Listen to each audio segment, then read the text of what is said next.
And I just want to thank you all again for being here. It's a busy weekend, and it just means so much that you came out. And thank you to Daniel for coming up and sharing his knowledge with us. And I'll do a little introduction. Excuse me. Daniel was born in Santa Fe, New Mexico, and raised on the Santo Domingo Pueblo Indian Reservation, where he is an enrolled member. He was fortunate to have learned his Pueblo culture and language, both of which are based upon the agriculture and interactions with natural resources that have shaped our community for thousands of years. Daniel began to choose his career path in high school as a student at the Santa Fe Indian School. There, he completed the course Environmental Science and Field Study, which involved field trips to local tribal natural resource departments to learn about ongoing projects and environmental issues. Afterwards, during a youth camp for tribal students interested in natural resource fields, he met with local native wildlife biologists who inspired him to become a professional wildlife biologist himself. And so, without further ado, Daniel, thank you.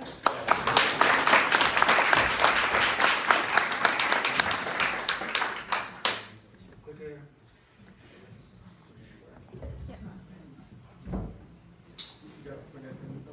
Cool, perfect. Yeah, thank you. Yeah, thank you for the introduction, and thank you all for having me tonight. I'm a PhD student at the University of Montana in Missoula, and I was running a little late, but got here just in time. I have a family. My partner is a PhD student as well. We have 2 kids, and so we were also parenting along the way and hauling the kids. Yeah, so it was fun. It was quite the drive. It was beautiful. It's nice that the weather's a lot cooler. It's not as smoky, and so I hope you all have a good time this weekend. And thanks again for having me as your first speaker of this event. Tonight I'll be talking about mapping elk migrations on the Blackfeet Reservation and within Glacier National Park. And so that is what I'll be focusing on tonight. This is part of a larger study that I'm also researching other questions that are tied along to this same data set that I'll be showing you all tonight. And I'm also co-authoring this research with Gerald Buzz Cobell from the Blackfeet Reservation. And so we work together really closely on this work. And also my advisors are Jed and Josh at the University of Montana, for those who are familiar. And a little bit of the background, I know we had the introduction, but of who I am and where I'm from. I'm not Blackfeet, I'm native, indigenous, but to New Mexico. And the village that I'm from is called Kiwa, or Santo Domingo Pueblo, which is a Spanish name that the Spanish had given us when they came through. But in our language, we call ourselves Kiwa, or Kiwamen. And so this is where I grew up, a lot different than here in northwest Montana. It's a lot more arid and dry, but we're situated along the Rio Grande, just south of Santa Fe, for those who are familiar. And I grew up learning my culture and my language, and grew up, having fun with the area that surrounds our community, natural resources like the water, fish, wildlife, the landscape, and the mountains. And so those are the things that I grew up understanding as important. I just didn't know that there was a field for these such interactions. And so wildlife was what I was most passionate about and what I'm pursuing still today. So a little overview. I'll be providing a little bit of background about what migrations are and the threats to migrations, and then I'll be talking specifically about elk seasonal migrations and what we don't know, and then I'll go into specifically our study area, and then I'll go into the objectives and methods of the research and how we collect the data, and then how we map migration routes, and then provide a summary and then the impact of this work, and then the acknowledgements.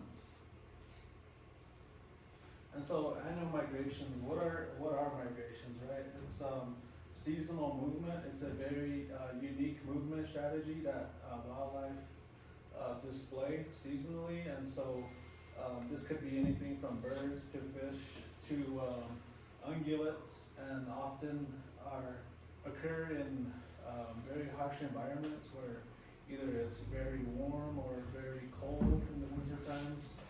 And so these are significant ecological processes where I think some of the more common or well-known are like the bird migrations or the salmon migrations, where these are very important ecologically in that they transport nutrients into different areas, and these are also provide important predator-prey dynamics. And so for like salmon, they'll be migrating and transport those nutrients to, say, grizzly bears, or also just onto the environment in general. And so annual migrations are very important. Ungulate migrations. Ungulate migrations are determined through if individuals are migrant or resident. And so a migrant would be considered if an individual leaves its winter range and has a summer range in a completely different area. And so these areas do not overlap. Summer and winter do not overlap, and they do not move back and forth within the seasons. And so a migrant is one that has a totally separate winter range than the summer range, summer home. And then the resident is individuals who stay within this area summer and winter and are moving across back and forth more often. Partial migration is where individuals migrate and then can switch to becoming a resident the following season, and that's what partial migration is. And individuals are known to switch between these different movement strategies. And these migrations are driven by the availability of critical resources that are spatially and temporally variable across the landscape. And stopovers are areas within migration routes that individuals are stopping and taking time to either track the phenology of plants, which is the green up, often called the green wave. So plants in the spring will begin to sprout and then senesce throughout the summer, and so individuals will track that movement of that phenology and that growth of that those plants. And this is very important, as after the winter time, especially for adult females, they'll be acquiring nutrients from those plants, and so they'll be tracking that most nutritious time of the plant growth. And then these stopover sites are areas within the migration route where individuals will stop and spend the most time along their way from, say, winter to summer range. And there's a high priority for conservation, as other areas along the route, they'll oftentimes move a lot quicker and just kind of pass through, whereas these stopover sites, they're hanging out and spending time and tracking this phenology. And it also provides an area where they're more safe.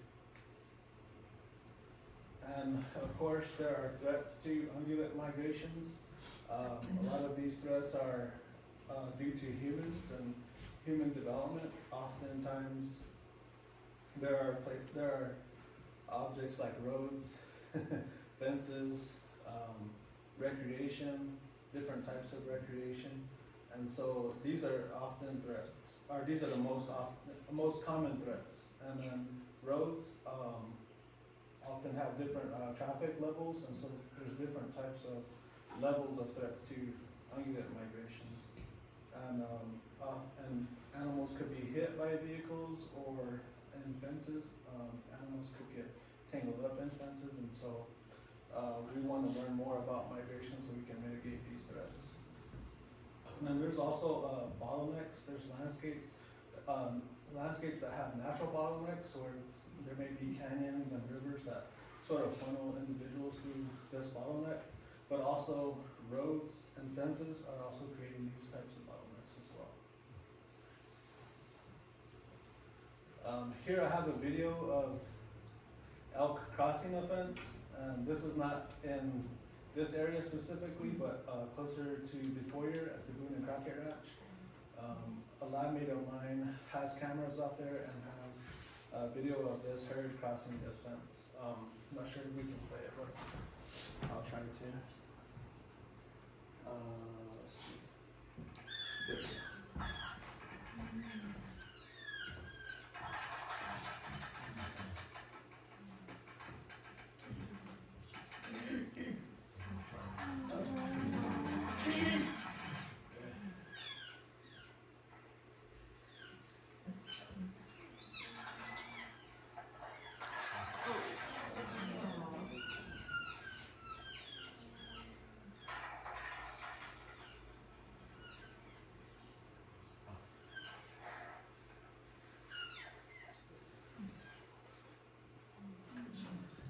Although these individuals are having a tough time, it's not the worst of the threats, of course. So yeah, but that's just one example. And so more recently in 2018, there's been federal support for migration research and habitat restoration for large ungulates. And so this is the Secretarial Order 3362 that came out in 2018.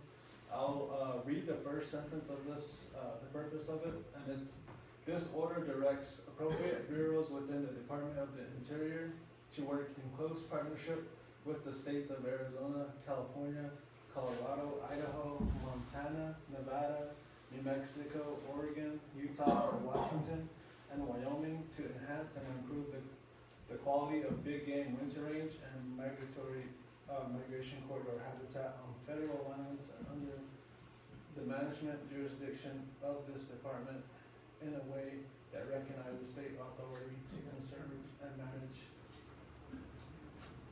big game species and respects private property rights. And so what sort of stemmed from this is the support for the federal government to aid the states in conducting more research and continuing habitat restoration projects. And one of them is the corridor mapping team that is consists of the U.S. Geological Survey and state representatives and managers, and also tribes. And so this CMT corridor mapping team works annually together to conduct more research and to provide more maps of where these migrations are occurring. And I have an example of a volume that they have been putting out annually, and if we can pass that around, folks can take a look. Thank you. And so, of course, we'll be talking about elk specifically, and elk are important economically and culturally. Economically through tourism and hunting, and then also culturally through, everyone has different ties to the culture and what an elk might mean to their culture, and especially for indigenous folks who have been interacting with these species for thousands of years. And so, through the partnership of the Blackfeet tribe and Glacier and others, we have began to conduct research on elk in this area beginning in 2020, and there has not been research done on elk in this area for I think over 50 years. I think is when Glacier had conducted research before, and so this is important. Spring elk migration is very much tied to that movement of tracking the phenology of the plant growth. And so the winter range is often in these lower elevation areas. And so once the snowmelt begins, elk begin to track this movement of green up. And so they're tracking this plant growth and also along an elevational gradient.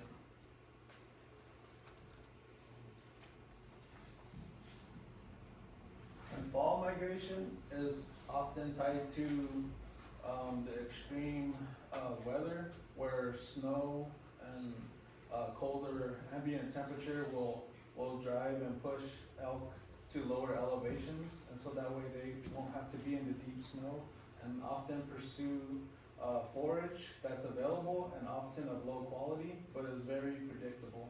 And so they'll migrate to winter range that is in much lower elevation with more predictable resources like forage and safety from predators. But oftentimes through the fall migration, research has shown that elk will utilize forested areas and avoid areas closer to roads, and also decrease daily movement due to hunting.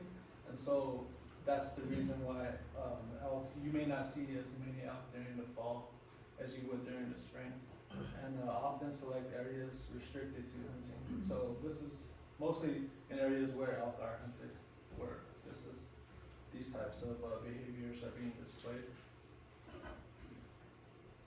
And so in general, elk migration, in the summertime and the spring, elk will be moving to summer ranges where they are either avoiding predation, but also tracking the phenology to acquire nutrients, especially for the spring, when adult female elk will be calving soon, and so they'll be producing offspring and then lactating. And then wintertime, they're avoiding that deep snow and that colder ambient temperature, and searching for more predictable forage in the wintertime, as a summary. This is a photo of an elk nearby, so you can see the Rocky Mountain front.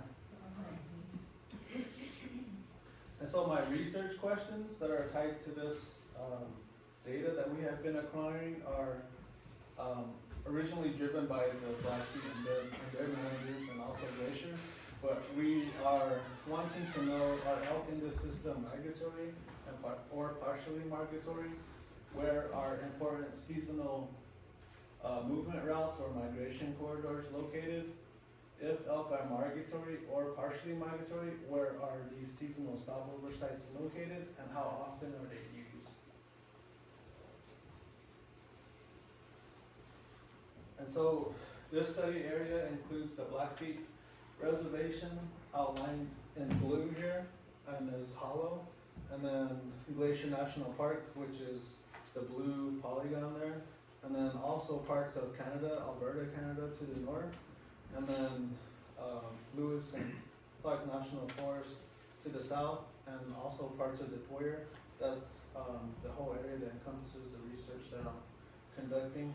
And within this study area includes other large animals like grizzly bears, gray wolves, Canada lynx, moose, and of course elk. These are photos from the Blackfeet Reservation.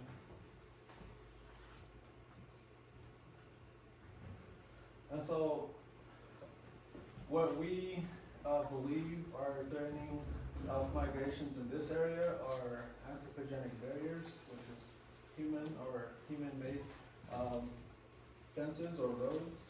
And so you can see from this map the roads that occur across this landscape.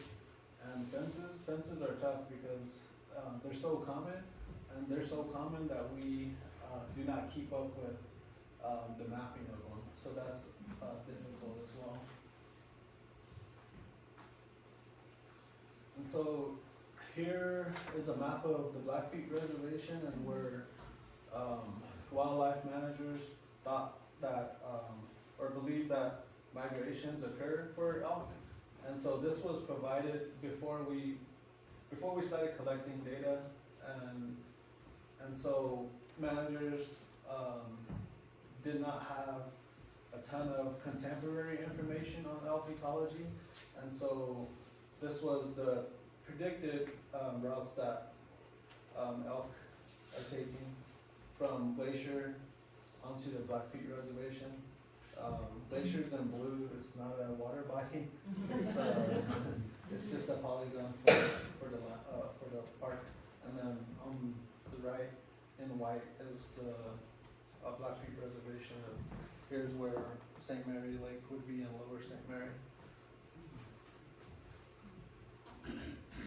And so the field methods to gain knowledge and information on migrations for these populations of elk are utilizing GPS radio collars here's the GPS radio collar on the adult female elk. We can pass that around too. I've got one for you all to see. And then these collars are placed on elk utilizing or using helicopter capturing methods. And so the state partnered with the Blackfeet Reservation in capturing and collaring adult female elk on the reservation. We placed collars on 113 individuals over the winters of 2022 and 2023. And so collars are still out on elk right now as we're sitting here today. And the first capture was done in February of 2022, and the 2 days that we did capturing, it was negative 40 degrees out. I'm from New Mexico, and I was like, my first winter out here in Montana. It was cold for me, but everybody else is used to it. They're like, we can do it. Like everything we need is not frozen, so we can do it. And I thought that was pretty wild, but big shout out to FWP. They really came through on getting those collars out. And then 2023, we put out another set of collars, and that's when we completed our capturing and collaring process. And collars, elk were captured all along the front, basically from the border of Canada on the Blackfeet Reservation side down to the area of their Doggone Lake, if you all are familiar, just south of here. And so we targeted different populations. But the population that I'll be talking about tonight is the individuals captured and collared near Duck Lake and Goose Lake on that winter range. And so going into the methodology of creating these migration routes, it's all based on that GPS collar data. And so those GPS collars were able to program to collect locations at any time scale. But what we did is for the spring and fall, we are collecting GPS locations every 30 minutes. So we have very fine scale movement data for each of those individuals. And so we can see every 30 minutes where this individual is moving. And that's for all 113 collars that we put out. And then in the summer and winter time, we are collecting data at every 2 hours. And so we don't need that really fine scale movement because they're not moving as much as they are in the spring and fall. Excuse me for just 1 second. Yeah. So there's less than 113 dots on there on the map, right? I mean, There's definitely way more, but there are there are less than 113 individuals, right, that are displayed right now. This is about 40 individuals and their movements. Yeah, they're kind of stacked, so it's kind of You're right. tough to see every single point, but Obviously, it's just to get an idea Thank you. of all of them. Might be hard to see, but there's spring and fall, and so these individuals move in the spring and fall over their same route. So they'll take the same route that they went in the spring back in the fall. And so this is the data that we're using to map these corridors. And the model that we use is called the Brownian Bridge Movement Analysis. It's very technical, but in general, we're stacking the points from each individuals, and it creates a probability of use. And so we're creating a probability of use with multiple individuals from the same herd. And so those individuals are moving along the same routes. And then we stack those and create the polygons, and it creates this population level movement route for the corridor.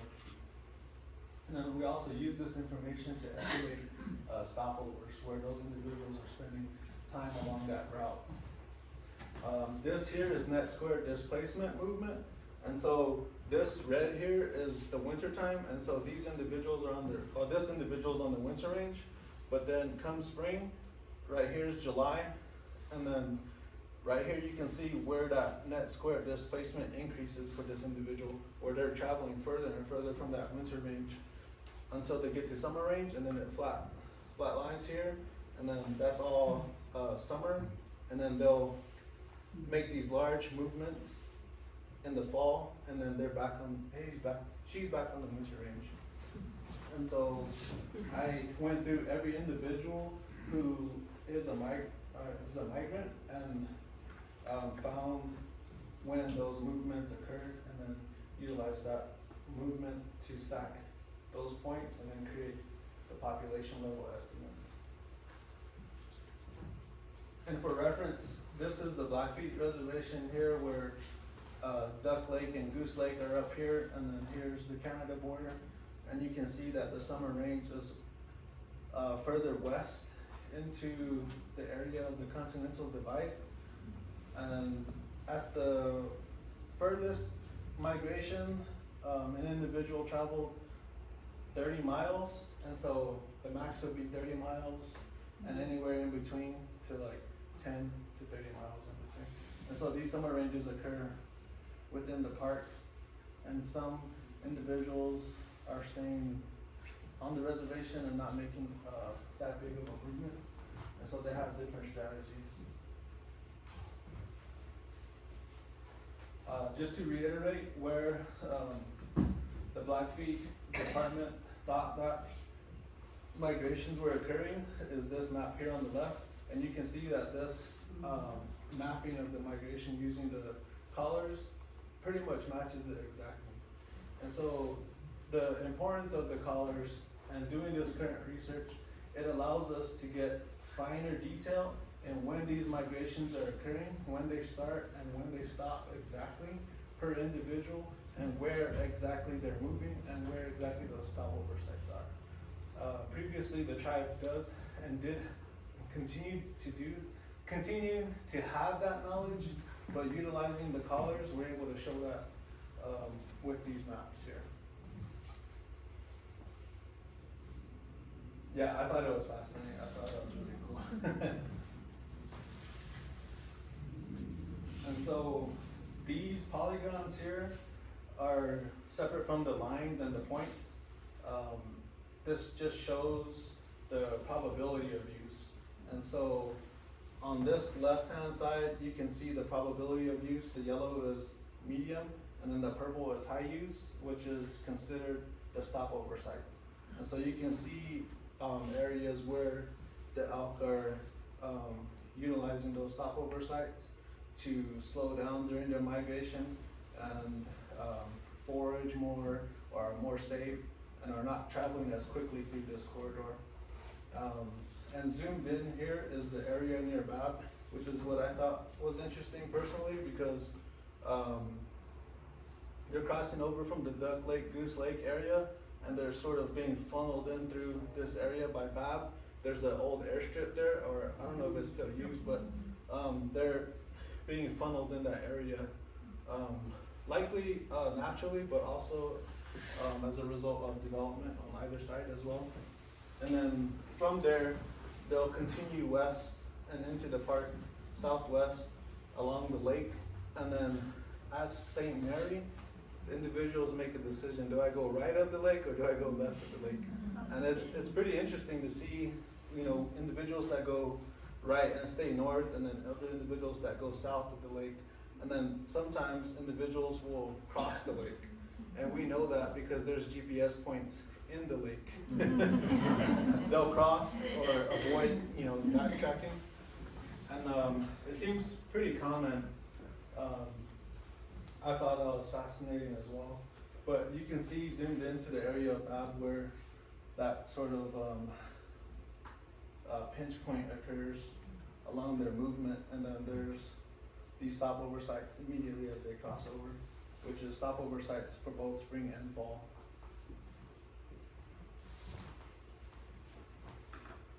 And so the implications of this work locally is that we identify and prioritize these migration corridors. So we're able to identify where they occur in detail and then prioritize these different areas that are important for migration.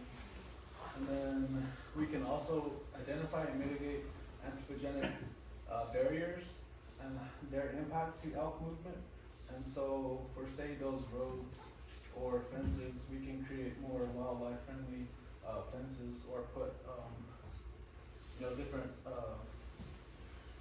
objects or different, use different tools to help elk be able to move through that area freely. Some examples are bridges, animal movement bridges, like you see on CSKT, or yeah, there's just different ways to mitigate.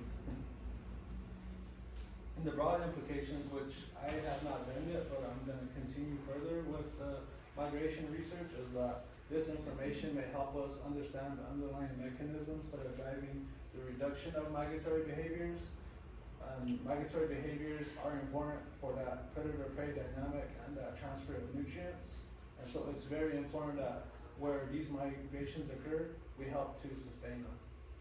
And then also, this information provides empirical data on how fences may influence elk migrations, and then also provide a better understanding of where and when migratory elk are most at risk from fences, and how that influences seasonal fence crossing behavior. And then also, we may be able to quantify, have a quantification and reduction of connectivity for elk by given semi-permeable barrier or barriers. And so the partners in this project who have provided funding are the Blackfeet Fish and Wildlife Department, specifically through the help of Buzz Covell and Brandon Kitson, the Bureau of Indian Affairs, Glacier National Park, the U.S. Geological Survey, Montana Fish, Wildlife and Parks, and the U.S. Fish and Wildlife Service through the Tribal Wildlife Grant Program, ATS, that's the Advanced Telemetry Systems, who build the collars, and then also the University of Montana, the Boone and Crockett Wildlife Conservation Program that I am a part of, and my advisor, Josh Millspot, is the professor of this program. And these are all my acknowledgements, folks who have provided support to me personally through emotional support or funding as well. And so I'd like to acknowledge those folks. And any questions?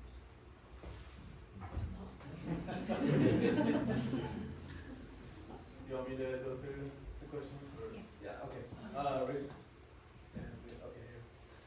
So just to clarify, in the beginning, you talked about the policy that was developed that sort of prompted this study. So was that mainly due to elk hunter sort of interests primarily? The secretarial order, I believe that was prompted through the work that has already been done by state and other agencies like tribes who have already been doing this type of work, and then it just became nationally, like folks nationally became aware and then provided additional support to that secretarial order. So not necessarily hunting, but I guess the states that have already done the work and were continuing to do that work. Yeah. It was really interesting. Oh, thank you. Does anybody in your department have any clues about how long this has gone on? You know, because I've lived on the reservation since 1975. When I first came, there weren't many elk living on the reservation down here anyway. And so I wondered what was going on up there at the time. If there were always a few elk that made it out that far. Do you have any clue about any of that?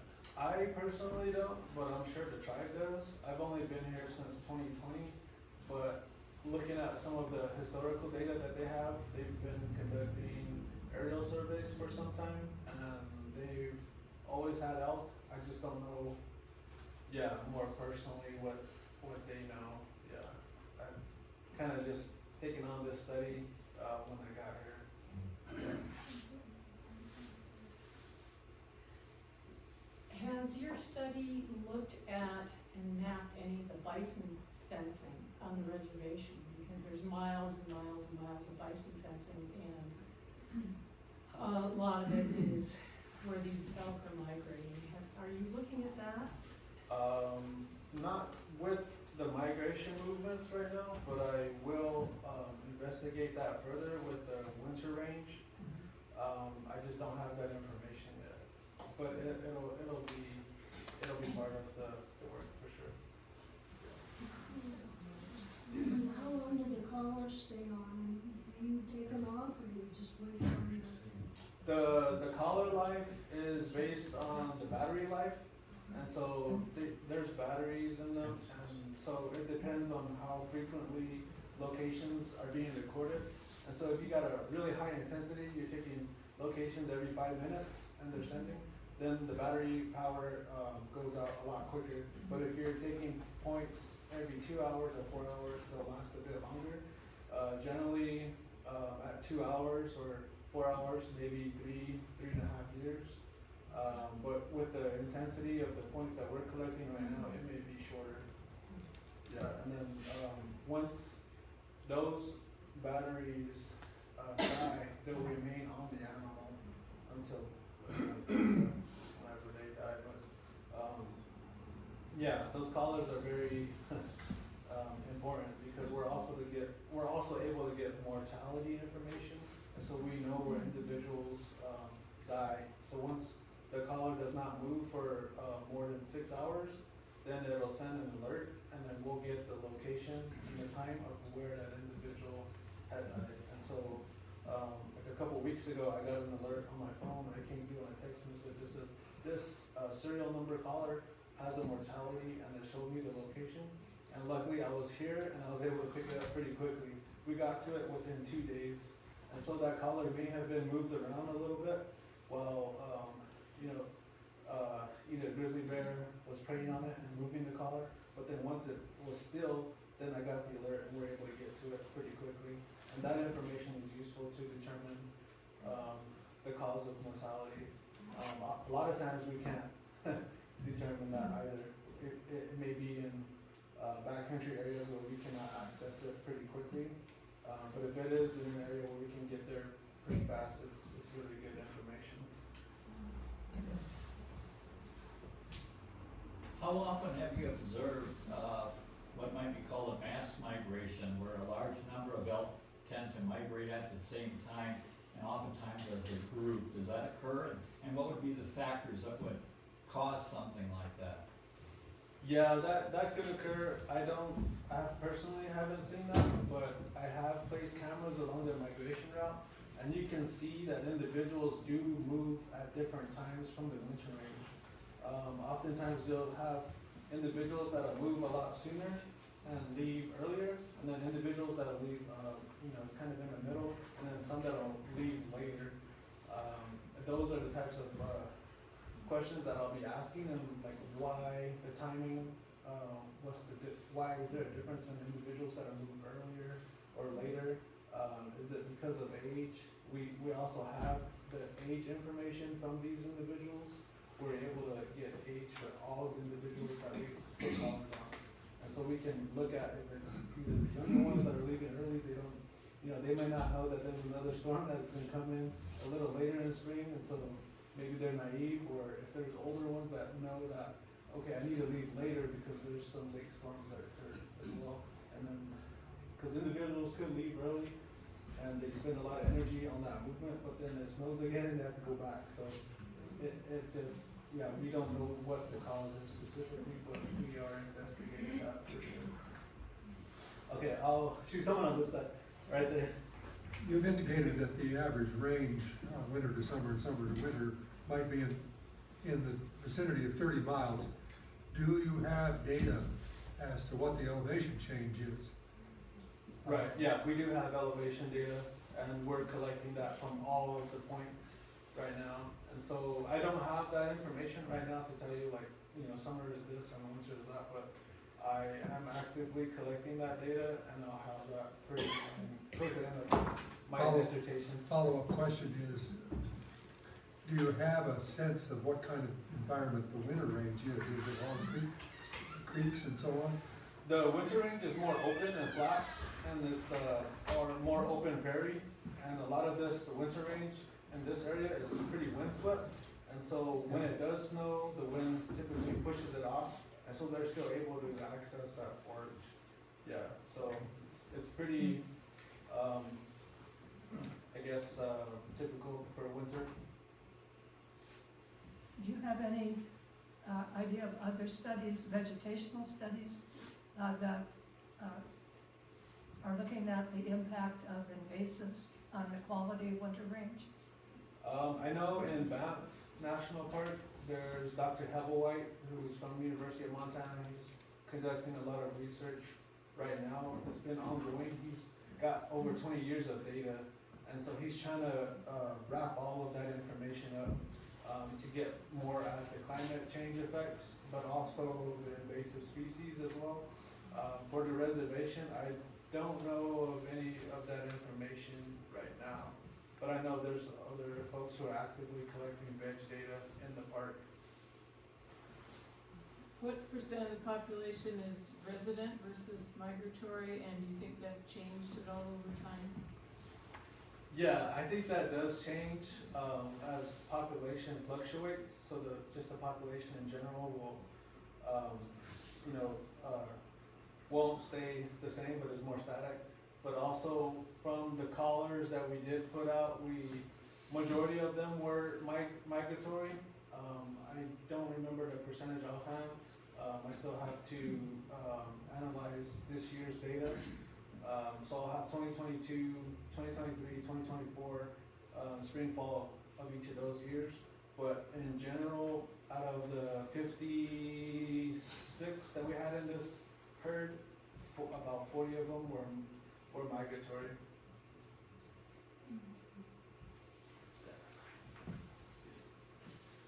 What Lou said about, I've been observing these elk, especially north at Duck Lake Ranch, since the 60s, when virtually there was none. There was none, because the tribe had no closed season, no limit. And so these are a relatively new herd. So it's interesting to see a lot of migrations learn behavior, and we have a herd on the front down at Sun River where you're familiar with. Those elk have been migrating for many, many years. Those guys move. So many of these, I'll bet these south elk out here don't have near the migration route as those north elk, do they? You're right. Yeah, they're pretty resident. Right. And so, and further south on the front, that's the case now. These elk have learned to live on private land and not migrate.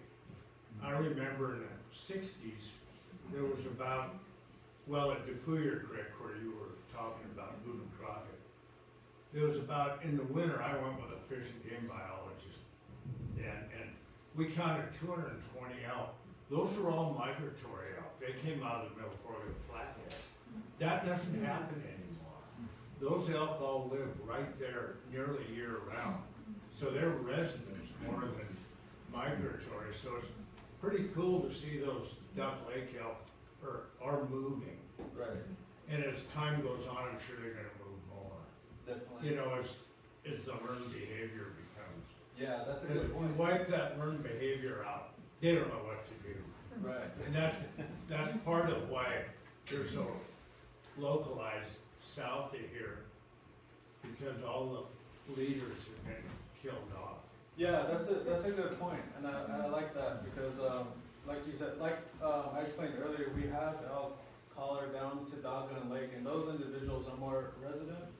And going back to what are low numbers, there were low numbers, of course, because when you do not regulate hunting, you could really drive down the population, especially if you're harvesting adult females, which are the ones who are the ones reproducing or creating the new batch of younglings. And so I think the major changes that occurred were likely management strategies, and so the tribe likely put in wildlife code into where the hunting is more regulated now, whereas before, like he explained, where the management was more open, and so there was more open hunting, which if a lot of the community members hunt in general, it'll be easier to wipe out a population like that, but with the management strategy that they do now have, the population was able to come back, so bounce back.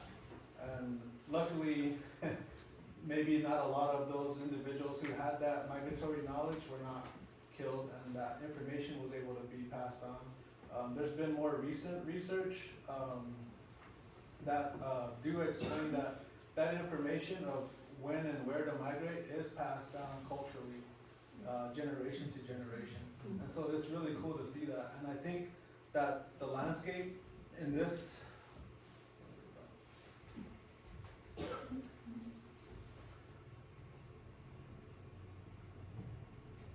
much. Right here. And so this landscape and this St. Mary drainage provides an ideal opportunity for individuals to migrate, because there's these big drainages and individual elk are able to take advantage of these high country summer range, but then able to, when the snow comes in and the temperatures drop, are able to seek forage and refuge in this winter range. And so in this other areas, it's not, you don't have that drastic of these drainages that go east-west.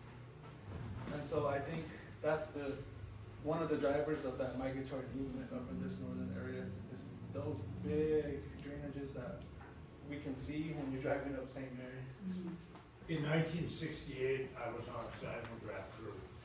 We lived at the Y there, Chief Mountain Lodge. And every elk in that country in that time period lived in the park. If they moved off, they got killed.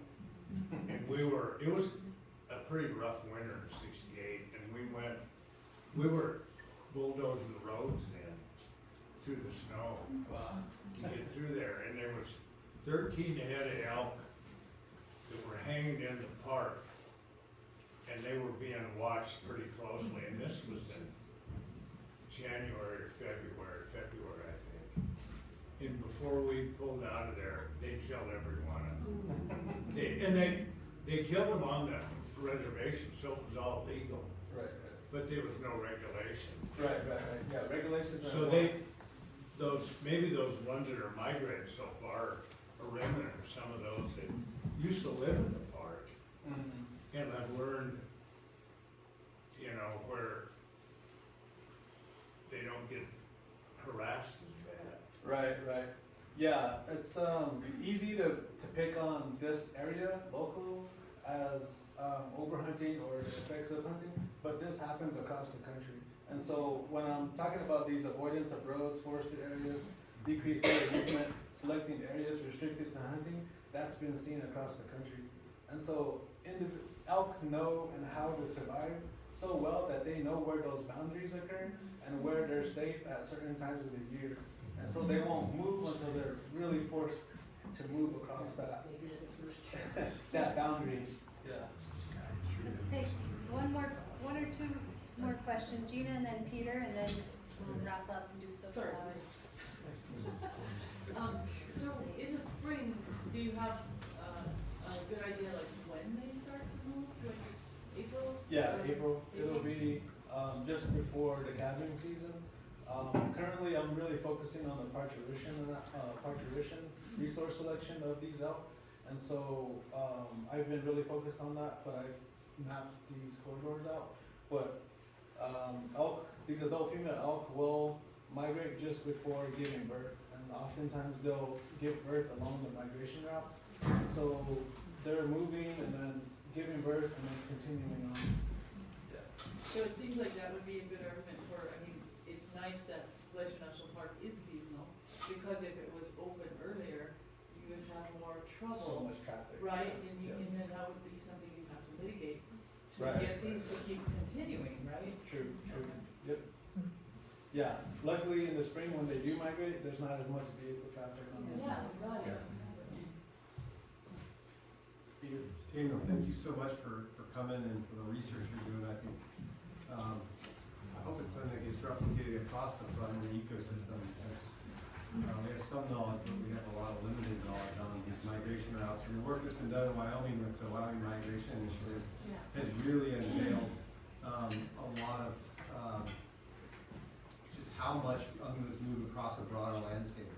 similar characteristics here, so I suspect there's a lot of unknown migration that's going on, at least not as well recognized.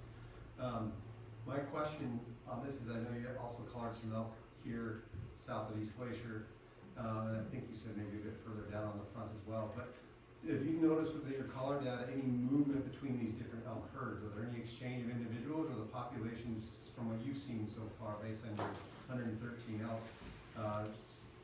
isolated from each other? Yeah, thank you, Peter. That's a really good question. So this winter range here, these are separate populations because they move into separate summer ranges.